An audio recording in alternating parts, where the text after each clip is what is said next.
Hello folks, in this video we are taking a look into 13 things you probably still don't know about Khazan. I can guarantee there's something here for almost every player, and I've done my best to not just rehash the same information found everywhere else, so let's not waste any time, and let's get started. Now, in no particular order, beginning with number 13, we have elite enemies do have a chance of dropping armor scrolls. Elite enemies are the ones with glowing white eyes, and upon getting close to them, the screen will have this ominous effect until defeating them. While there does seem to be a chance that these enemies drop specific armor scrolls. To name a few, the Elite Masterless Guardian, found during the Forgotten Temple mission within Enbar's Runes, and the Elite Double-Edged Butcher, found during the First Act of Revenge mission within Prowl Village, can both drop the Hunter's Scroll. Additionally, the Elite Boulder Bat, found during the Strange Stench mission within Scopher Cave, does have a chance to drop the Hound Scroll. There's many different elite types found throughout Khazan, so do consider revisiting them if you don't initially find a scroll when first defeating them. Coming in at number 12, we have dodging and attacking will not allow for you to fall off edges. No amount of dodging or attacking towards an edge will cause you to fall off.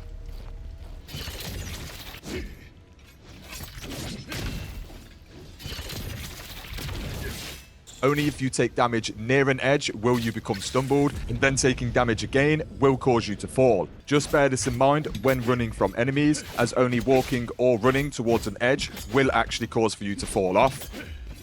Up next at number 11, we have a quick and easy one. All three weapon types can be ranked in regards to stagger potential.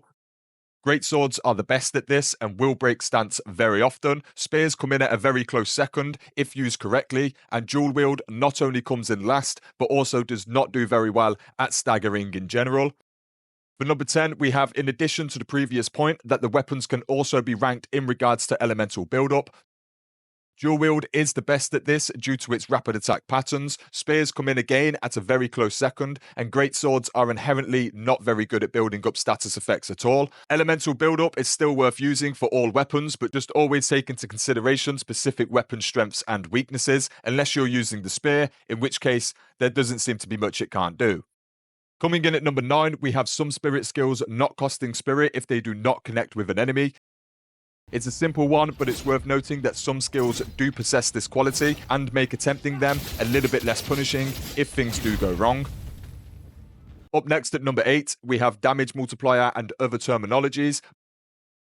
Put simply, Damage Multiplier is the only multiplier that takes all other damage buffs into account before it applies its percentage. I have a video explaining this much deeper if you would like to go and check it out.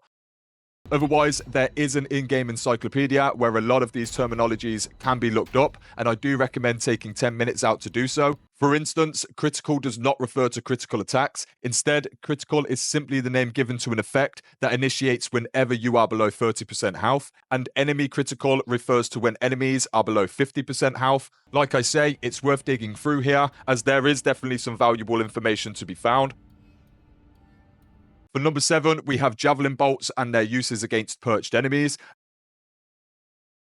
Landing a solid javelin on a perched enemy will cause it to fall and be stunned for a brief period of time. This can be done with just the base javelin and make some of the tougher enemy types much more manageable. Don't sleep on your javelin, it really does have its uses.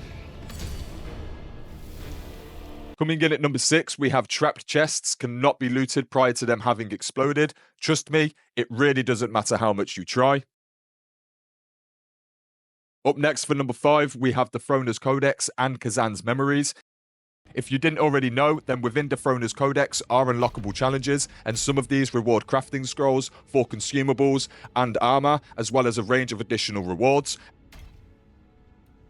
Additionally, at almost any Blade Nexus, you can visit Khazan's Memories. Within here, you can retrieve Vengeance points to then be redeemed for additional buffs. Always remember to revisit this from time to time. For number 4, we have some armor pieces do have unique skills that can only be used when equipping specific armor sets. There are a bunch of these hidden throughout the game, and they tend to be some of the most powerful skills available, so it may be worth taking the time to farm a couple of different sets and seeing which ones you like best. Coming in at number 3, we have the Bard armor set. For anyone unaware of this set, it comes with 20% increased high-grade item drop chance, a 15% increased weapon drop chance, and an inherent 25% increased lacrima gain when wearing the entire set, meaning farming gear and lacrima will be far more lucrative with this set equipped. If you do intend to set off on any farming trips or boss runs, consider taking this along with you for the additional gains. Up next for number 2, we have lanterns vibrating when close to jarlings. Regardless of lantern type, having the lantern switched on and being within close proximity of a jarling will cause a vibration for controllers, so do bear this in mind when venturing through missions. Finally, coming in at number 1 for this list is agility and its impact on your stats. Agility comes in 3 different ratings, A, B, and C, A being the best and C being the worst. I don't know all of the ins and outs, but I can confirm that A agility grants an additional 30% stamina recovery and a 10% reduction to the stamina cost of dodging. I believe C only has negative effects, so for the most part, you would want no less than B, but preferably you would aim for A.